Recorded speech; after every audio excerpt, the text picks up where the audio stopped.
না ঠিক না? একদম। তো আমরা এখন খাইতাছি ভাত, এখনো খাইছি না, খাবো। এদিকে চলে আমাদের ভর্তা মাখা। কিটা ভর্তা গো? পেঁয়াজ দিলে না, ও সরি, লবণ দিছি না। লবণ দিয়ে ওটার আগে মাখো। ও লবণ লবণ লাগবে নি? আরে ওটার লাগে ওটা ও মাখো। লবণ লাগবে নি কে? আচ্ছা অর্ধেক নেও, বেশি না নেও।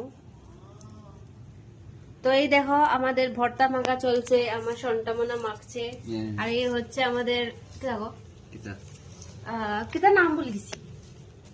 ব্লগ স্টার্ট করে মানুষ অত সময় অত নমুনা করেনি। আগে ওটার লাগি মনে করিল লাগে কিটা কইবা না কইবা। কিটা নিয়ে আসলে নাম বলি ওলকবি। ওলকবি, রাইট রাইট রাইট, ওলকবি। আর এসে আগের ভাত, ঠিক আছে। এখন আছে নতুন ভাত। এটা কিসব ব্লগ বানাই রে তুমি? কারে দেখাই দেতা ব্লগ?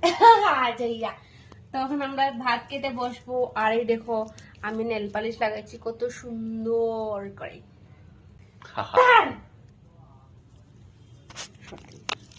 তো চলো আমরা ভাত টাত খাইলে, ওকে বাই।